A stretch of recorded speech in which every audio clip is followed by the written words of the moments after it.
Acho que ainda não, professor. Acho que tem gente entrando ainda. Vocês estão entrando agora, né? Isso. Aonde vocês estavam e não levantaram cedo? Não, mas eu tava na outra aula. Outra aula? Ah, é porque essa já tá começando de novo, né? Que caiu. Tá. Não, eu tô brincando. É porque ela... É por causa do tempo, né? Ó, tem gente, o pessoal já tá entrando, né? Luana. Vamos esperar entrar. Um pouquinho o bate-papo. Tá bom. Mas, vou esperar um pouquinho para a gente retomar a nossa conversa. O pessoal deve estar entrando aí.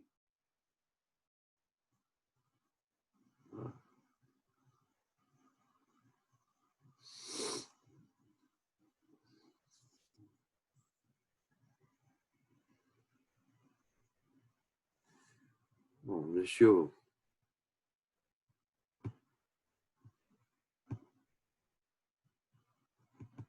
Então vamos retomar aqui, né?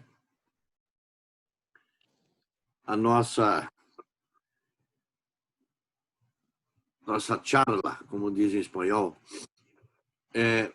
Olha, esse item 138 aqui, ó, da indisponibilidade dos direitos aos benefícios, em regra, não se pode renunciar ao benefício previdenciário, né? Nós tivemos aí, ao longo desses anos, a chamada desaposentação. A desaposentação se constitui, ela foi criada no âmbito da jurisprudência. Por que ela foi criada? Porque havia uma indignação do segurado, porque ele aposentava, por exemplo, por idade ou tempo de contribuição e continuava trabalhando, porque a legislação permite isso, né? E continua...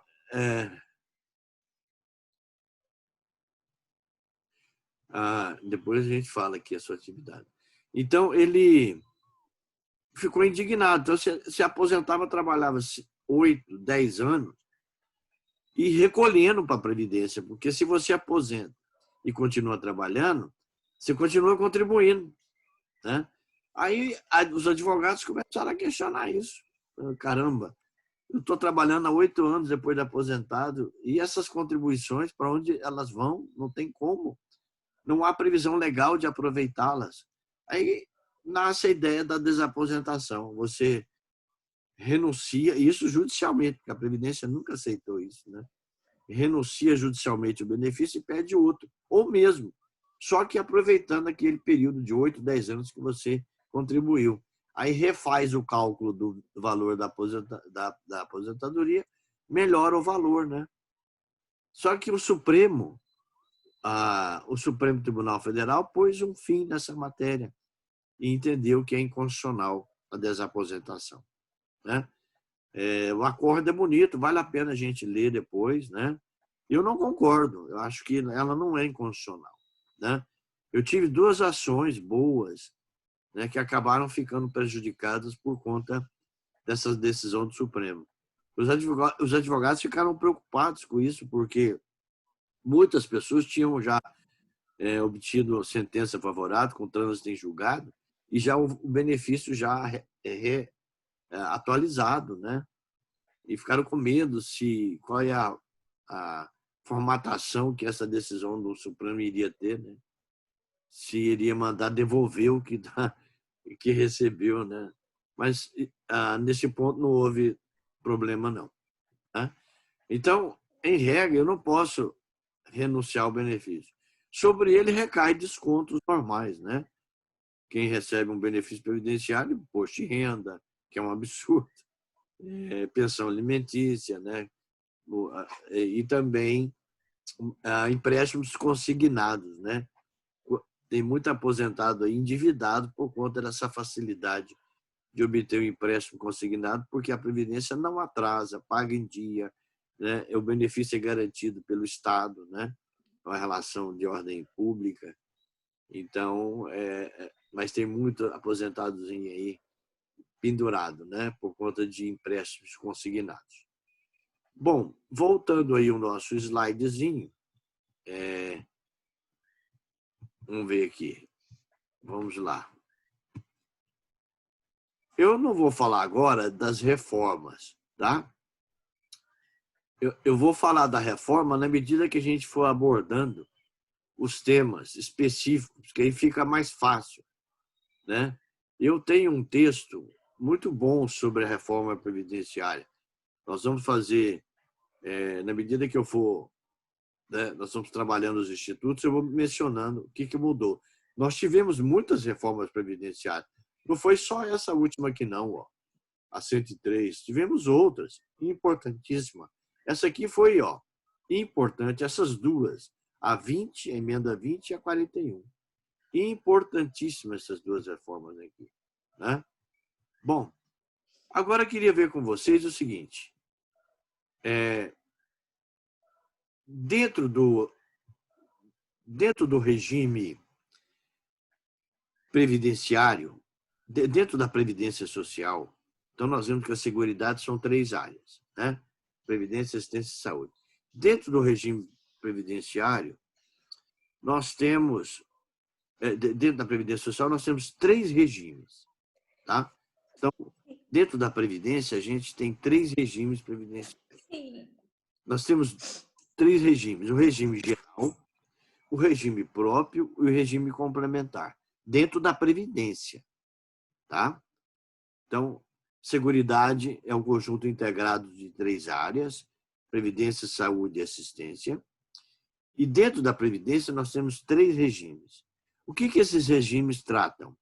Esses regimes tratam das relações jurídicas de cada campo de cobertura que eles vão oferecer. Um regime previdenciário não tem nada a ver com assistência e saúde. Ele não oferece. Regime previdenciário garante aposentadorias e pensões. Essa é a função de um regime previdenciário. E nós temos 3. Eu queria que vocês gravassem isso bem, porque esse é um tema recorrente, né? Olha só, aqui, ó, regime previdenciário. Então, nós temos 3. O regime geral, o regime próprio e o regime complementar. Bom, nós vamos ver aqui o regime geral. O que o regime geral, quais são as características desse regime? Esse é o maior regime brasileiro de previdência social, né? Quem são os sujeitos? O INSS, a autarquia federal, né? E todos os trabalhadores do setor, empregados, profissionais liberais, a doméstica, a diarista, o vendedor ambulante, o feirante, o empresário, né, o profissional liberal, todos que estão no setor privado pertencem ao regime geral, né? E quem é o gestor desse regime? É o INSS, que é uma autarquia, Instituto Nacional do Seguro Social, né? O que esse regime oferece? Bom, ele atende ao pessoal do setor privado. Pelo exercício de uma atividade profissional, se vincula a ele, ou facultativamente, né? E o que ele oferece? Ele oferece prestações. Quais prestações? Essas que eu menciono aqui, né? Idade especial, invalidez, auxílio-doença, né? Aposentadoria são 3. Houve uma redução com a reforma previdenciária, né? Aqui a gente emagreceu, né? Fez uma dietazinha o regime geral, né? Pela reforma da emenda 103. Auxílio-doença, auxílio-acidente, salário-família, salário-maternidade, pensão por morte e auxílio-reclusão. Esses são os benefícios oferecidos pelo regime geral, né? É importante ter essa ideia clara dos regimes, porque cada regime tem uma estrutura, né? E uma própria, e vai atingir um coletivo, né? Então, o maior regime previdenciário brasileiro é o regime geral. Eu costumo brincar muito com os alunos, dizendo que o regime geral é a torcida do Corinthians, né? Porque fala que a torcida do Corinthians só tem gente pobre, né?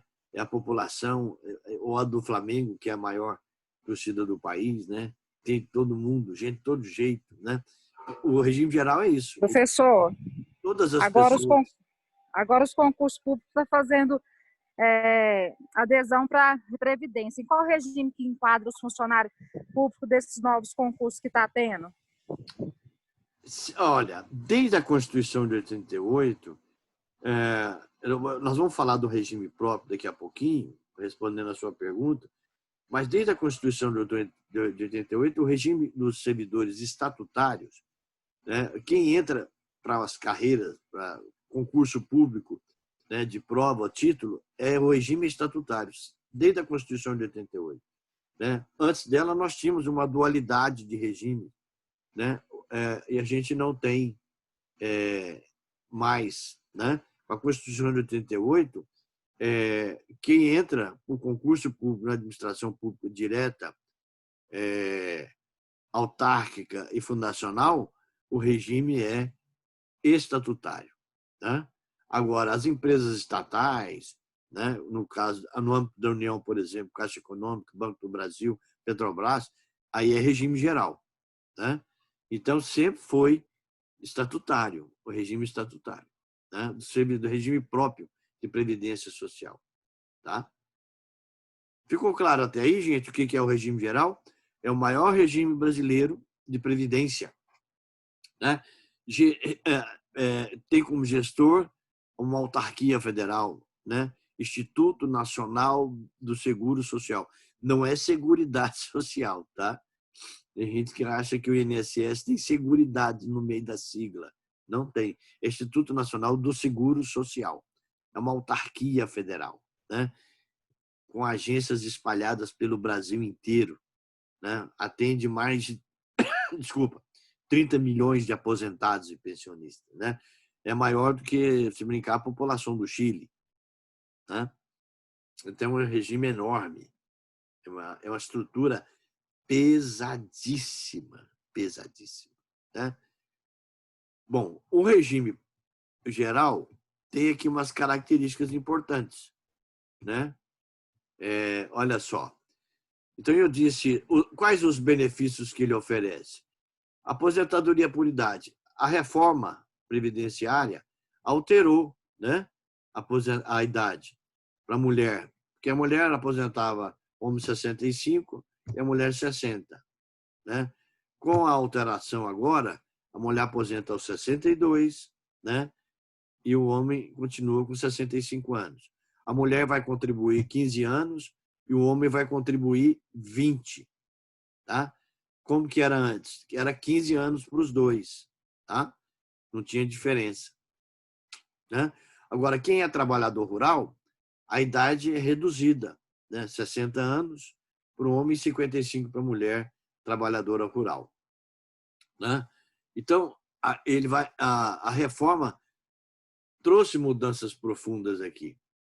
Né? Manteve, eu disse que ela está mais magra, né? Por quê? Porque aqui foi retirada uma aposentadoria muito comum no âmbito previdenciário, que é a chamada, não existe mais, né? Só existe como regra transitória, aposentadoria por tempo de contribuição. Ela não existe mais como regra permanente. Ela existe como regra transitória. Tá? Então, o que é aposentadoria especial? É quando o segurado trabalha em atividade de risco. Né? Nós vamos falar nos benefícios de forma bem pormenorizada. Né? Vamos analisar isso com muito detalhe, tá bom? Por invalidez, né? O auxílio-doença mantém, o auxílio-acidente é para quem sofre um acidente, embora não tenha ficado inválido, mas ficou um pouco com uma sequela, né? Aí paga-se esse benefício para compensar um pouco a perda, uma pequena redução da capacidade laborativa. Né? O salário família, salário maternidade, pensão por morte, né? E o auxílio reclusão e abono. Né? O abono é o chamado 13º salário dos aposentados e pensionistas. Quem financia o regime geral são os segurados, está aqui, ó, né? Segurados, empresa e Estado. Então, esse é um tripé. Né?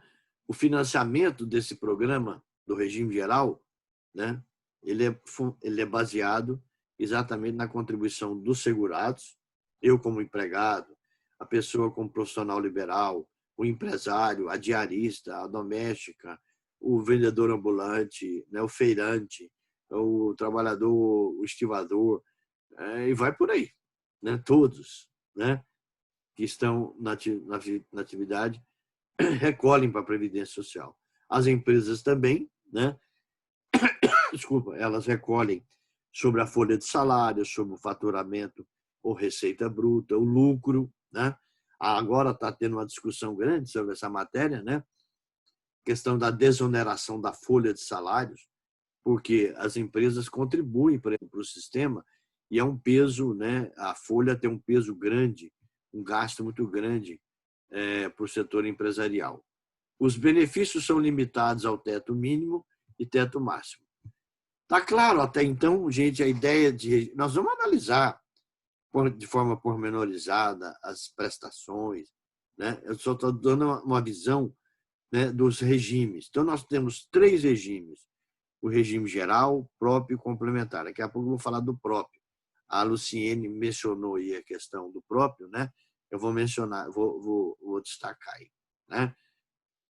Então, vamos lá. Vamos para o regime próprio. Então, em geral, nós vimos as características desse regime, né?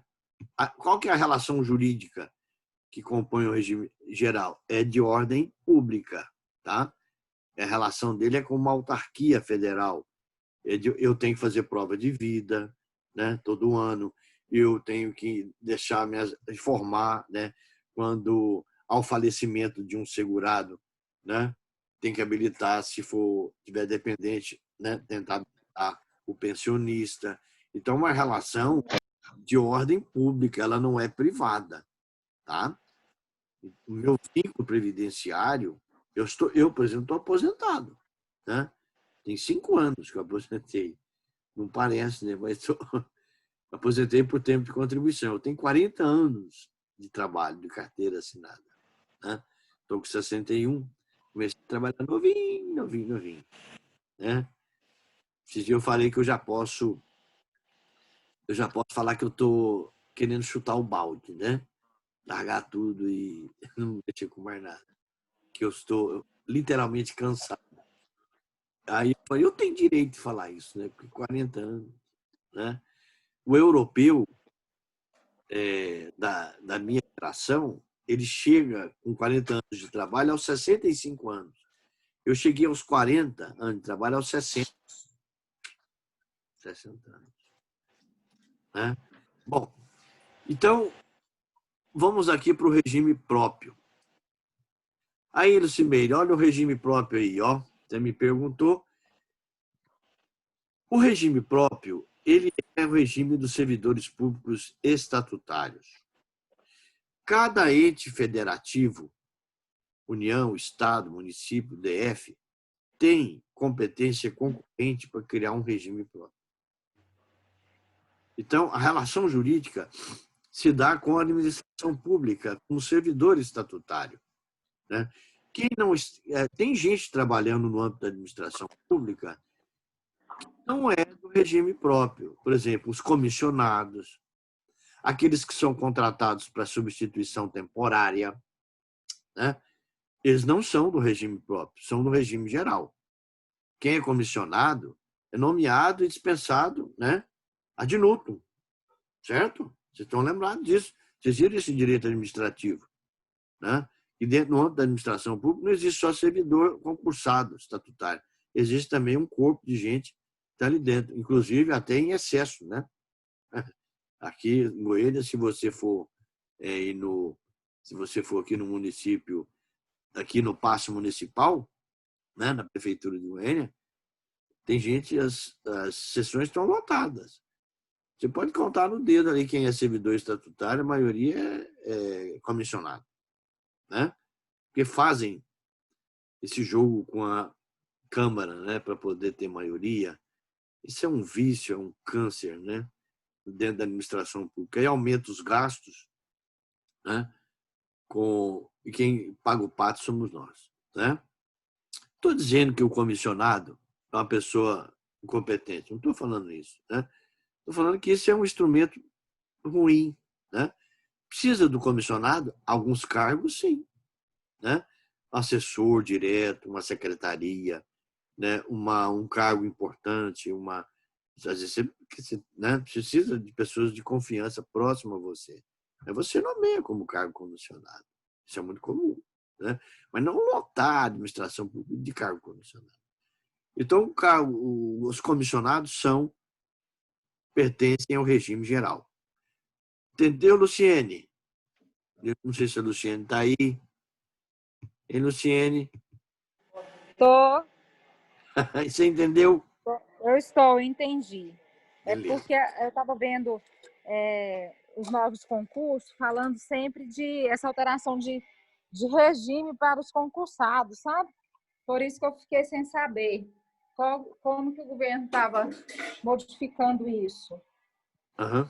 Porque às vezes o salário era assim de 10, 15 mil e se fosse pelo regime geral, o teto seria baixo, né? Aí eu pensei que fosse híbrido, né? Misturado. Não. O regime do servidor, do servidor público concursado é estatutário. Né? Bom, quem são os sujeitos do regime próprio? Servidor público estatutário, aquele que fez concurso de provas de títulos, artigo 37 da Constituição, e o ente federativo. A Anápolis tem um regime próprio, servidor do município de Anápolis. Goiânia tem. O estado de Goiás tem, que é a Goiás Prev, que é a autarquia que gera vínculo com os aposentados e pensionistas do estado de Goiás. Né? Quem que é o órgão gestor? O órgão gestor pode ser uma autarquia, administração direta. Né? O que o regime próprio oferece para o servidor?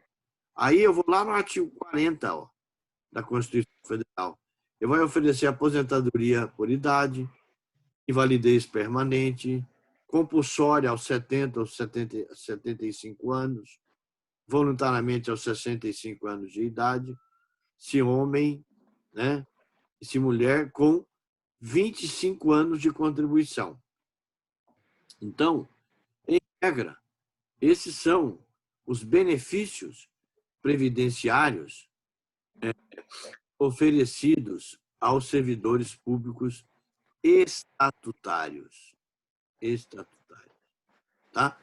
Então, a relação jurídica do servidor público estatutário, no regime próprio, ela se dá com o ente federativo.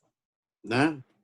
O ente federativo, às vezes, cria uma autarquia, ou é a própria administração direta que faz a gestão, né, dos servidores, né, do quadro de estatutários. Tá? E o artigo 40 estão os benefícios que eles terão direito, terão acesso. Tá? Ficou claro aí, gente?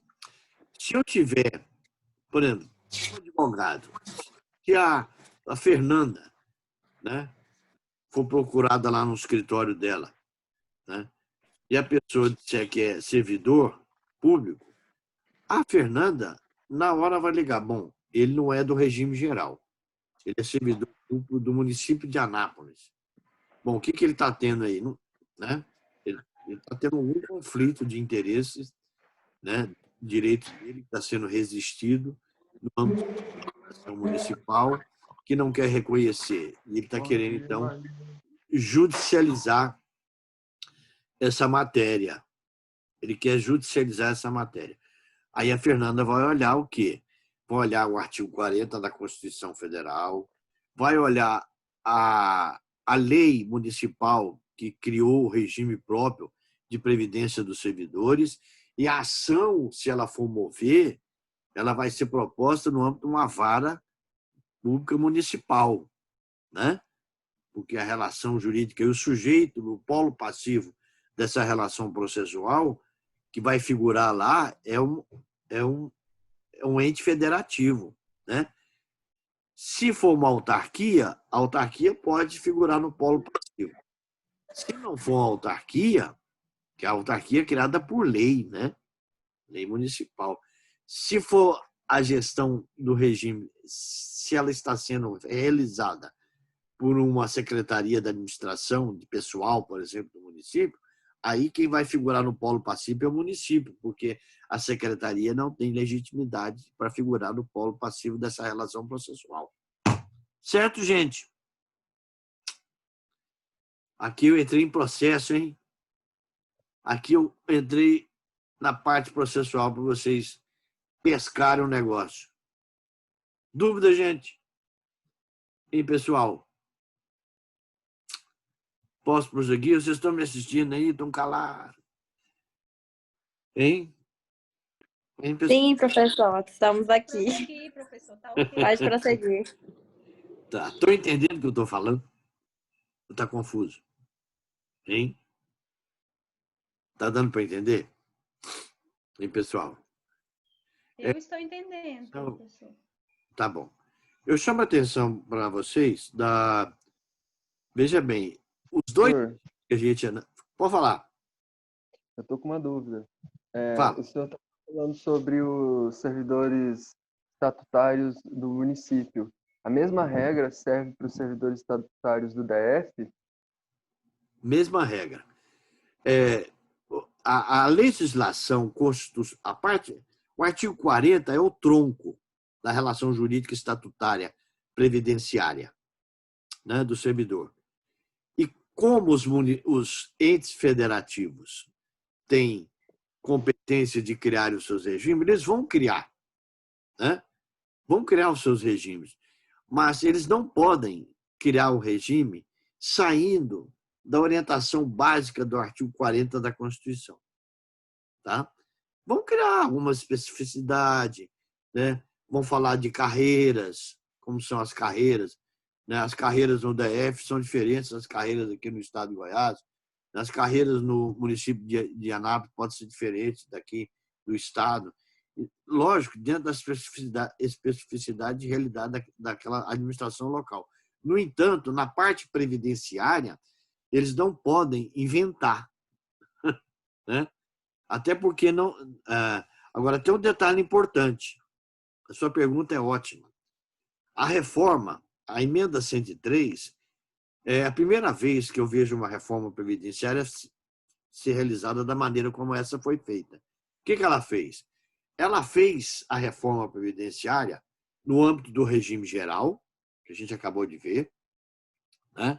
O que é o regime geral, e ela fez também no âmbito do regime próprio, mas somente dos servidores públicos da União, que é um ente federativo.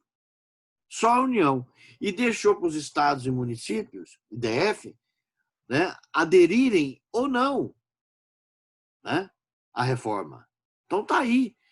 Alguns estados já fizeram as suas reformas previdenciárias, de acordo com o texto da emenda 103 de 2019. Né, Goiás fez, né, outros estados, São Paulo, vocês viram aí, foi uma brigaiada danada, teve um estado aí que saiu até no tapa, discussão, etc. Estão fazendo as suas reformas. A ideia era um texto que obrigasse, só por decreto, já aderir à reforma, né? As regras da emenda 103. Mas isso não prevaleceu.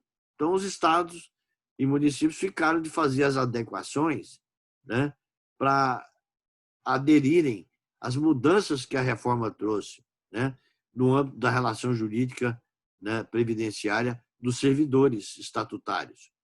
A regra do artigo 40 está mudada, está ali. Né? Se o município ou o estado vão aderir, é outro, né? O Goiás já fez a reforma dele, de acordo com a emenda 103. Né? Foi também uma discussão danada, porque teve até medida judicial, desculpa, eles conseguiram suspender 2 vezes por liminar a votação da Assembleia aqui. Depois caíram, né? As liminares foram caindo. Né? Os servidores, o sindicato, porque ela é prejudicial, né? Ela traz muitos prejuízos para o servidor. Né? Essa reforma não é boa, não, gente. Tá? Essa reforma é nós vamos ver, ela é dura, tá? Muito dura. Dura demais, tanto para o regime geral, quanto para o regime próprio. Tá? Muito E bem. no caso dos militares, porque eles possuem estatuto à parte dos É outros separado. servidores. É separado. Eles E têm uma aí, realidade. As regras não misturam. Eles têm uma realidade completamente diferente. Né? Eles aposentam mais cedo por conta da vida militar. Eles têm um regramento diferente. Tá? Regramento diferente, separado. Certo? Não adianta colocá-los no guarda-chuva do artigo 40. Aí você fala, mas isso é um privilégio. Bom, é uma especificidade da carreira, né? Pode ser que eles tenham vantagens, né? Mas mas dentro do artigo 40 já enquadra eles ou como é não? que é? Não. Dentro do artigo 40, De forma supletiva, sim, né? Mas pode um dispositivo ou outro ser aplicado. Mas eles têm então foi superior ao artigo 40 que os militares conseguiram esses direitos ou eles já possuem prerrogativas antes do artigo? já possuíam. Já possuíam. Então a Constituição recepcionou os benefícios que eles recebiam anterior. Sim, até a reforma, eles fizeram agora. Eu não sei se você está lembrado, quando começou o processo de discussão da reforma, paralelamente, eles alteraram a previdência dos militares através de uma lei complementar. Entendeu? Foi feito. Né? Uma adaptação, uma redução. Foi diferente, porque o regramento deles não é o mesmo, né, do guarda-chuva do artigo 40. Tá? Você pode ver. Se a gente ler. Vamos ler aqui o artigo 40. Olha o artigo 40 o que fala. Olha só. Ó, o regime próprio de previdência social dos servidores titulares de cargos efetivos, né, terá caráter contributivo e solidário mediante contribuição do respectivo ente federativo, de servidores ativos, de aposentados e de pensionistas, observados os critérios que preservam o equilíbrio financeiro e atuarial. Né? Então, aqui os servidores civis, né, da administração pública, direta, autárquica, fundacional, né, o artigo 40. E os militares, que acho que é lá no artigo 142. Quer ver? Não sei, depois eu tenho que olhar aqui e passar para vocês. Esse é o 140 do texto constitucional. Né? Forças Armadas, ó, 142. Ó. As Forças Armadas, constituídas pela Marinha e pelo Exército, né, são instituições nacionais, permanentes e regulares, organizadas com base em hierarquia e tal. Né? Lei complementar estabelecerá as normas gerais a serem adotadas, a organização do preparo e no emprego das Forças Armadas. Né? Então, é o 142. Tá? E eles aprovaram uma lei complementar também, não sei se foi lei ordinária ou complementar, paralelamente à reforma da Previdência, que resultou na aprovação da emenda 103, né, de 2019. E aí, pessoal, até agora está tudo certo aí? Nós estamos em um bom caminho?